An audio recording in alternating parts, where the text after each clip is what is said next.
नमस्कार, मैं हूं अंकुर और आप देख रहे हैं सत्य हिंदी। अब देख लेते हैं अब तक की खबर। सुप्रीम कोर्ट ने सोमवार को उद्धव ठाकरे गुट की ओर से दायर याचिकाओं पर तुरंत सुनवाई से इनकार कर दिया। उद्धव ठाकरे गुट की ओर से शिवसेना के 16 बागी विधायकों को अयोग्य ठहराए जाने सहित कुछ अन्य मामलों में सुनवाई होनी थी। सीनियर एडवोकेट कपिल सिब्बल ने महाराष्ट्र संकट से जुड़ी उद्धव ठाकरे गुट की याचिकाओं को अदालत के सामने रखा और इन पर जल्द सुनवाई की मांग की। सीजेआई ने सॉलिसिटर जनरल तुषार मेहता से कहा कि वो विधानसभा के स्पीकर को ये सूचना दें कि वो अभी कोई सुनवाई ना करें और अदालत इस मामले में आगे की सुनवाई करेगी। सीजेआई रमन्ना ने कहा कि इस मामले में कई याचिकाएं दायर की गई हैं और इसलिए इन्हें सुनने के लिए एक संवैधानिक बेंच का गठन करना होगा और इसमें कुछ वक्त लगेगा। सुप्रीम कोर्ट ने अदालत की अवमानना करने के मामले में शराब कारोबारी विजय माल्या को सोमवार को 4 महीने की कैद की सजा सुनाई।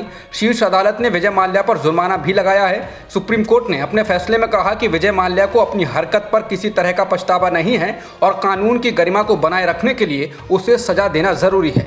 विजय माल्या को 2017 में एसबीआई के नेतृत्व वाले बैंकों के संघ के द्वारा दायर एक मामले में अदालत के आदेशों का उल्लंघन करने का दोषी पाया गया था। इस मामले में विजय माल्या ने अपने बच्चों के खातों में 40 लाख अमेरिकी डॉलर ट्रांसफर कर दिए थे। सुप्रीम कोर्ट ने विजय माल्या को आदेश दिया कि वो 40 लाख अमेरिकी डॉलर को ब्याज के साथ 4 हफ्ते के भीतर वापस करें। सुप्रीम कोर्ट ने अधिकारियों से कहा है कि विजय माल्या के द्वारा ऐसा न किए जाने पर उसके खिलाफ कुर्की की कार्रवाई करें। साल 2020 में माल्या ने अदालत के आदेश के खिलाफ पुनर्विचार याचिका दाखिल की थी, जिसे सुप्रीम कोर्ट ने खारिज कर दिया था। सुप्रीम कोर्ट ने माल्या पर 2000 रुपये का जुर्माना भी लगाया। जस्टिस यूयू ललित की अध्यक्षता वाली बेंच ने यह फैसला दिया। एआईएडीएमके की जनरल काउंसिल की बैठक में सोमवार को के पलानीस्वामी को पार्टी का अंतरिम महासचिव चुना गया है। इससे पहले मद्रास हाई कोर्ट ने चेन्नई में हुई जनरल काउंसिल की बैठक पर रोक लगाने से इनकार कर दिया था। अदालत ने कहा कि कानूनी नियमों के मुताबिक इस बैठक को किया जा सकता है। इस बैठक पर रोक लगाने की मांग ओ पनीरसेल्वम के गुट की थी। बैठक से पहले के पलानीस्वामी यानी कि ईपीएस और ओ पनीरसेल्वम यानी कि ओपीएस के गुटों में पत्थरबाजी और हाथापाई भी हुई। इसका वीडियो भी सामने आया है। बता दें कि एआईएडीएमके पर कब्जे के लिए ईपीएस और ओपीएस के गुटों के बीच लंबे वक्त से जबरदस्त तकरार चल रही है। पूर्व मुख्यमंत्री जयललिता के निधन के बाद यह तकरार और बढ़ी है। ईपीएस एआईएडीएमके में एकल नेतृत्व की व्यवस्था चाहता है, जबकि ओपीएस वर्तमान में चल रहे दोहरे नेतृत्व के मॉडल को जारी रखना चाहता है।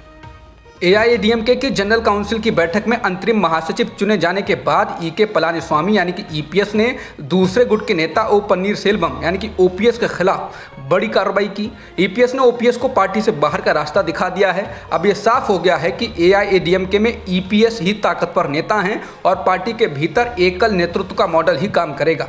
ओपीएस के अलावा उनके समर्थकों मनोज पांडियन, प्रभाकरण को भी पार्टी से बाहर का रास्ता दिखा दिया गया है। ओपीएस पर आरोप लगाया गया है कि वो डीएमके के नेताओं के संपर्क में थे और पार्टी विरोधी गतिविधियों में शामिल थे। इसके बाद ओपीएस के समर्थकों ने चेन्नई में स्थित पार्टी के मुख्यालय के बाहर ईपीएस का पुतला फूंका। मध्य प्रदेश पुलिस ने नर्मदा बचाओ आंदोलन की नेता मेधा पाटकर और 11 अन्य के खिलाफ एफआईआर दर्ज की है। बड़वानी जिले में एक ग्रामीण ने शिकायत की थी। उन पर आरोप लगाया गया है कि उन्होंने आदिवासी छात्रों की शैक्षिक सुविधाओं के प्रबंधन के लिए जुटाए धन का दुरुपयोग राजनीतिक और देश विरोधी एजेंडे के लिए किया। पाटकर ने आरोप को खारिज कर दिया है और आरोप लगाया है कि उनके खिलाफ ये एफआईआर एक साजिश हो सकती है। बता दें, मेधा पाटकर नर्मदा बचाओ आंदोलन से सुर्खियों में आई थी। इसके अलावा भी मध्य प्रदेश में वो आदिवासी क्षेत्रों में शिक्षा के क्षेत्र में काम करती रही हैं। पीटीआई ने पुलिस के हवाले से बताया है कि शिकायतकर्ता टेमला बुजुर्ग गांव के प्रीतम राज बडोले ने आरोप लगाया है कि पाटकर और अन्य ने अपने राजनीतिक और राष्ट्र विरोधी एजेंडे के लिए धन का दुरुपयोग किया। रिपोर्ट के अनुसार बडोले ने आरोप लगाया कि मुंबई में पंजीकृत एक ट्रस्ट नर्मदा नवनिर्माण अभियान को मध्य प्रदेश और महाराष्ट्र में नर्मदा घाटी के आदिवासी छात्रों के लिए आवासीय शैक्षणिक सुविधाएं देने के लिए पिछले 14 वर्षों में विभिन्न स्रोतों से 13.5 करोड़ रुपए मिले। उनका दावा है कि इनका दुरुपयोग किया गया। वहीं एनडीटीवी के अनुसार बीजेपी के मातृ संगठन राष्ट्रीय स्वयंसेवक संघ की छात्र शाखा के वो शिकायतकर्ता सदस्य हैं। भारत की आबादी अगले साल दुनिया के सबसे अधिक आबादी वाले देश चीन से ज़्यादा हो जाएगी। हालांकि पूरी दुनिया में आबादी के बढ़ने की रफ्तार धीमी हुई है। संयुक्त राष्ट्र की एक रिपोर्ट में यह बात कही गई है। रिपोर्ट में कहा गया है कि दुनिया की आबादी नवंबर 2022 के मध्य तक 8 अरब तक पहुंचने का अनुमान है। इस रिपोर्ट में यह भी कहा गया है कि लोगों की जिंदगी के वर्ष बढ़े हैं और नवजात बच्चों की मृत्यु दर में कमी आई है। आबादी बढ़ाने में एशियाई देशों की ही मुख्य भूमिका है। रिपोर्ट में कहा गया है कि 2023 के दौरान भारत के दुनिया के सबसे अधिक आबादी वाले देश के रूप में मशहूर चीन को पीछे छोड़ने का अनुमान है। अनुमान ये भी है कि 2050 में भारत 1.668 बिलियन की आबादी होगी, जो सदी के मध्य तक चीन के 1.317 बिलियन लोगों से बहुत आगे है। महाराष्ट्र के बाद पड़ोसी राज्य गोवा में भी सियासी संकट खड़ा हो गया है। गोवा कांग्रेस के 5 विधायक पार्टी नेतृत्व के संपर्क में नहीं हैं और इनके जल्द ही पाला बदलने की खबर है। इनमें से कुछ विधायकों ने मुख्यमंत्री प्रमोद सावंत से भी मुलाकात की है और माना जा रहा है कि 5 कांग्रेसी विधायक बीजेपी में शामिल हो सकते हैं। इस बीच कांग्रेस ने कार्रवाई करते हुए विधानसभा में विपक्ष के नेता माइकल लोबो को पद से हटा दिया है। कांग्रेस ने आरोप लगाया है कि बीजेपी माइकल लोबो और दिगंबर कामत के साथ मिलकर उसे कमजोर करने की साजिश रच रही है। शनिवार को यह संकट तब शुरू हुआ था जब 3 विधायक पार्टी विधायकों की बैठक में नहीं पहुंचे थे, लेकिन अब यह संख्या बढ़कर 5 हो चुकी है। कांग्रेस के विधायकों को दल बदल से बचने के लिए 8 विधायकों को साथ लाना होगा। विधानसभा में कांग्रेस के 11 विधायक हैं। सियासी हालात पर नजर रखने के लिए कांग्रेसी अध्यक्ष सोनिया गांधी ने वरिष्ठ नेता मुकुल वासनिक को गोवा भेजा है। जिन 5 विधायकों के पार्टी से बगावत करने की खबर है उनमें माइकल लोबो, दलीला लोबो, दिगंबर कामत, केदार नाइक और राजेश फलदेसाई का नाम है।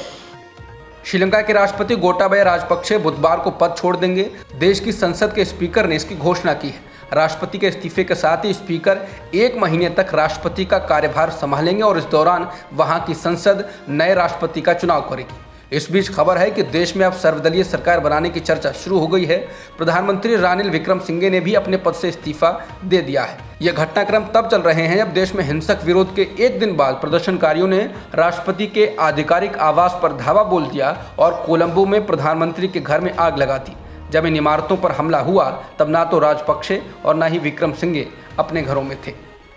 जापान में भाषण देते वक्त मारे गए पूर्व प्रधानमंत्री शिंजो आबे की पार्टी ने रविवार को हुए अपर हाउस के चुनाव में शानदार जीत हासिल की है। सत्तारूढ़ लिबरल डेमोक्रेटिक पार्टी और उसके सहयोगियों को चुनाव में 2/3 से ज्यादा बहुमत मिला है। लिबरल डेमोक्रेटिक पार्टी के गठबंधन ने 76 सीटें हासिल कर उच्च सदन में एक आरामदायक बहुमत बरकरार रखा। इसमें से अकेले एलडीपी ने ही 63 सीटें जीती हैं, यानी 125 में से आधे से ज्यादा सीटें।